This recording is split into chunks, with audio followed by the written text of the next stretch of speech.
Hello friends, मैं एक बहुत अच्छी मोटिवेशनल कहानी लेकर आई हूँ। फुल वॉच करके ज़रूर सुनिएगा। बांसुरी और लोहार की कहानी, भीतर की गूंज। एक छोटे से गांव में देव नाम का एक नौजवान रहता था। वह एक कुशल लोहार था। देव का मानना था कि जीवन में सफलता पाने के लिए इंसान को लोहे की तरह सख्त, मजबूत और भारी होना पड़ता है। वह दिन रात कड़ी मेहनत करता, लेकिन स्वभाव से बहुत चिड़चिड़ा और अशांत रहता था। उसे लगता था कि पूरी दुनिया उसके खिलाफ है और वह हर वक्त एक अनकही जंग लड़ रहा था। एक दिन गांव के किनारे एक बूढ़े बांसुरी वादक आकर रहने लगे। उनका नाम था बाबा आनंद। बाबा जब भी बांसुरी बजाते पूरा गांव मंत्रमुग्ध हो जाता। उनके चेहरे पर एक गजब का सुकून था, जो देव को अंदर ही अंदर खटकता था।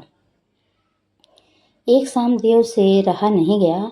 वह अपनी भारी हथौड़ी लेकर बाबा आनंद की कुटिया पर पहुंच गया। देव ने थोड़े कड़वे स्वर में कहा, बाबा, आप सारा दिन इस खोखली लकड़ी के टुकड़े को फूंकते रहते हो। इससे पेट नहीं भरता और ना ही कोई बड़ी ताकत मिलती है। असली ताकत तो इस लोहे में है, जो हर चोट को सहकर भी अडिग रहता है। आपकी इस बांसुरी में ऐसा क्या है जो लोग आपके पीछे खींचे चले जाते हैं? बाबा आनंद मुस्कुराए। उन्होंने देव से कहा, देव, क्या तुम मुझे अपनी हथौड़ी और लोहे का एक टुकड़ा कल सुबह तक के लिए दे सकते हो? देव ने अपनी हथौड़ी और लोहा बाबा को दे दिया। अगली सुबह जब देव बाबा की कुटिया पर पहुंचा, तो उसने देखा कि बाबा ने उस लोहे को भट्ठी में डालकर लाल कर दिया था। बाबा ने देव से कहा, देव, लोहे को देखो, यह मजबूत है, भारी है और हर चोट को सह सकता है।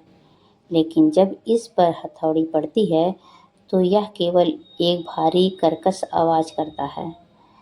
यह दूसरों को डरा सकता है, पर किसी के दिल को छू नहीं सकता। फिर बाबा ने अपनी बांसुरी उठाई और देव को थमा दी। देव, इस बांसुरी को ध्यान से देखो। यह भीतर से पूरी तरह खाली है।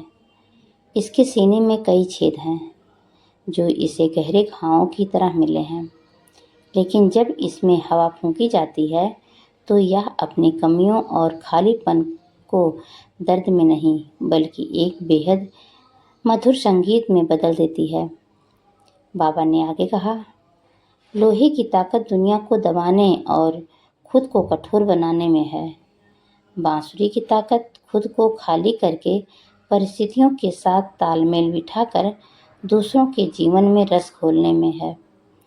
इस कहानी से हमें यह सीख मिलती है कि जीवन का असली संगीत।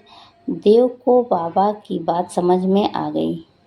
उसने महसूस किया कि अब तक परिस्थितियों से लड़कर खुद को लोहे की तरह सख्त और कड़वा बना रहा था, जिससे उसके अंदर सिर्फ अशांति का शोर था। वह समझ गया कि जीवन में मुश्किलें तो आएंगी ही, लेकिन असली हुनर यह है कि हम उन मुश्किलों के बीच से ही एक सकारात्मक और खूबसूरत संगीत पैदा कर सकते हैं। यानी एक खूबसूरत नज़रिया कैसे पैदा कर सकते हैं। सीख यह है कि जीवन में मजबूत होने का मतलब कठोर या क्रूर होना नहीं। सच्ची ताकत इसमें है कि आप विपरीत परिस्थितियों में भी अपने भीतर की विनम्रता, शांति और सकारात्मकता को खोल ना दें। जब आप अंदर से शांत होते हैं तो दुनिया का कोई भी शोर आपको परेशान नहीं कर सकता। Thank you friends. यह कहानी कैसी लगी कमेंट बॉक्स में ज़रूर बताइएगा। अगर अच्छी लगी हो सब्सक्राइब, लाइक, शेयर करना मत भूलिएगा।